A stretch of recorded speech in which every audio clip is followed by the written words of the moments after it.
Hi guys, and welcome back to the channel. My name's Elizabeth and I'm here to share information, tips, and ideas on how to live a happier and healthier life. Today we're going to be talking about what to do if you want to stay poor. So the reason I am saying what not to do is so that if you are doing any of those things, you can make a change quickly and say, hey, if I'm doing one of these things or multiple of these things or all of these things, I need to make a change. Because if you are doing these things, you're probably not on the path to success and wealth, and that's okay. Once you know that you're not on that path, then we can reevaluate and redirect you on the path for success. So let's go through those things.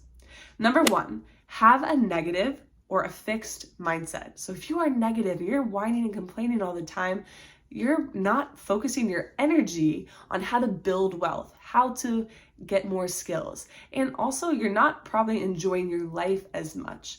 So if you have this negative mindset, you think you're never going to get out of anything, and you think that you're not capable of achieving wealth, then you're going to have a hard time. We want to have a growth mindset. We want to believe that we can learn new skills.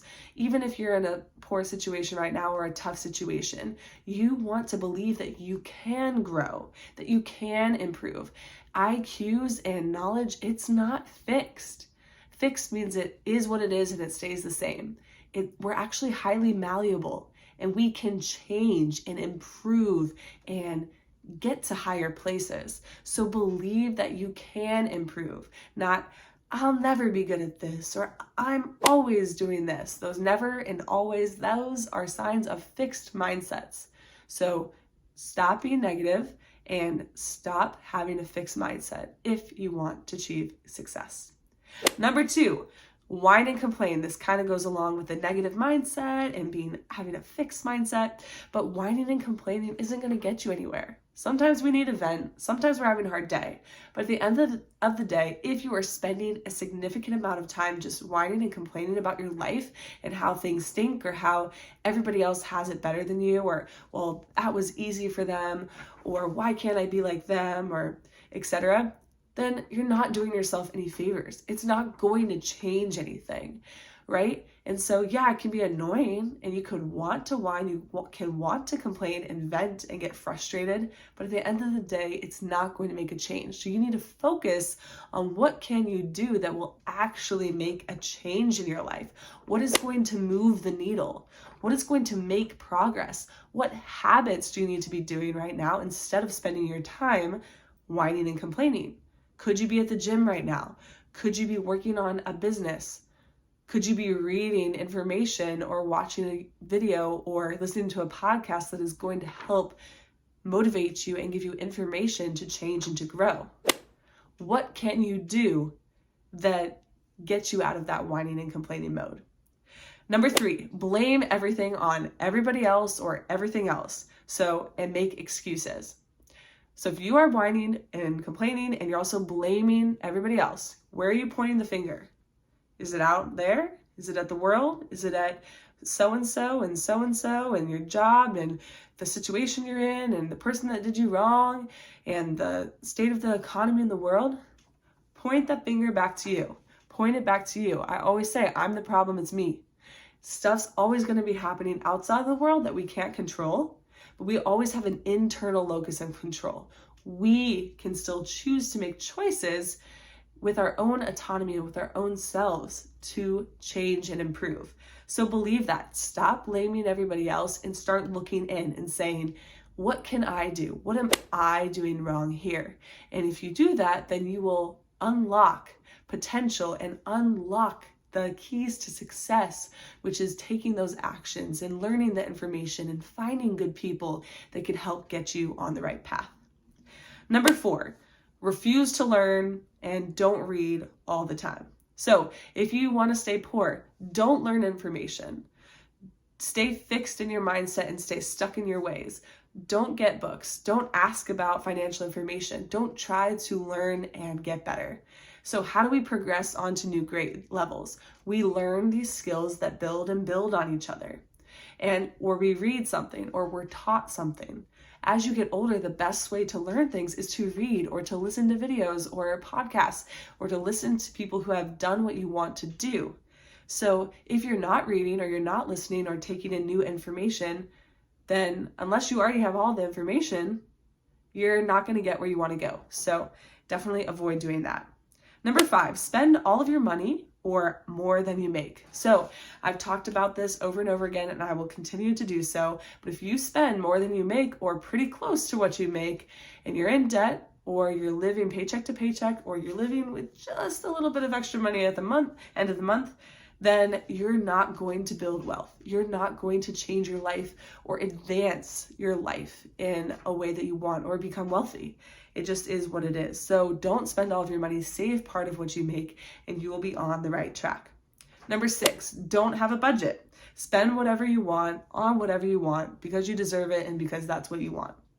So this is not true. Yes, we want things. Yes, we would love to all have whatever we wanted and provide our kids with whatever we want. But that's not how it goes. Unless you have the wealth and the money and the means and the ability and the resources to do so, then you shouldn't just be buying whatever you want and buying whatever groceries or clothes or trips and experiences and things that you want. You have to have a budget. You can budget for those things. You can budget for clothes. You can budget for fun activities. But unless it's in the budget, then you can't be doing those things. And part of the budget too is just being aware of what you're spending, being aware of what's coming in and being aware of what's going out. So sometimes you might not even realize, oh my gosh, we spent $2,000 on groceries? That is crazy. I thought we only spent like $600, $700, $800. And it opens your eyes to things if you're actually aware. If you know I have $500 to spend on this, you will act accordingly. You need to have boundaries and guidelines, a budget, so that can help you do the things you want. Because I know a lot of people that would be like, well, I don't want to spend my money on that. I would rather save a little bit there and spend less in this category so I have more for that category. Maybe you like to travel. Maybe you like buying clothes or getting your nails done. Maybe you want to not have to work forever, so you'd rather invest it. So seeing where you're spending a lot of money and if you actually need to spend a lot of money there, that is critical because it can help you make changes and go, ooh, I don't want to spend that much money there. We don't need to. Let's make that change. And now I have more money to do something else. That's the point. Money is a tool. You want to make sure you're using it appropriately. And sometimes we can say, we don't have enough money. We don't have enough money. But if you actually look in your budget and you look at what you're spending your money on, you're like, whoa, we could have a lot more money if we made some changes. Number 7, don't learn skills. So skills is what will get you the income you want. All right. It's a lot of other things. It's your mindset, it's connections, and opportunities, but you need the skills. So there's certain jobs that pay more because of the skill. And so look at that. If you want, I can share information on what those skills are or jobs are, but the more skills you learn, the more educated you are and the more valuable you are. You could be 16 and have a really high valuable skill and people will want to hire you. It doesn't matter when you learn it, but as long as you have that skill, you are more valuable and you can make more money. Number 8, don't value yourself or believe in yourself. So at the end of the day, you have to believe in you. Hopefully other people do too, especially the people that are closest to you. But at the end of the day, you have to be your biggest advocate. If you are not advocating for yourself or believing in yourself, who will? You might have your mom or a spouse or someone that's like, I believe in you, you're awesome, you can do things, but you have to be the one too. So make sure you're believing in yourself and valuing yourself as an individual. Number 9, don't invest, don't start businesses, don't collect assets. So wealthy people, they collect assets, they invest. Most people have their money working for them, right? It's not just you going to the gym, you are having your money working all the time. It's not just hanging out in a savings account, it's being invested in real estate, invested in the stock market, etc. Invest. Your money will compound and grow. That's part of the magic, the compounding effect, and you will be thankful. Number 10, don't find a mentor or someone who is successful in the position or the place you want to be. So if you want to be a really great mom, find someone who's a really great mom and they can mentor you and help you and show you the things, the tools, the mindsets, the actions they took, and the things that they did that helped them be that really great mom. If you want to own a business, go to someone who has opened that business and has been really successful in that. If you want to make a lot of money, go see people who have made a lot of money. If you want to be really healthy, go talk to someone who is really healthy. So you want to go to people who have had that success and that can mentor you and guide you to do better.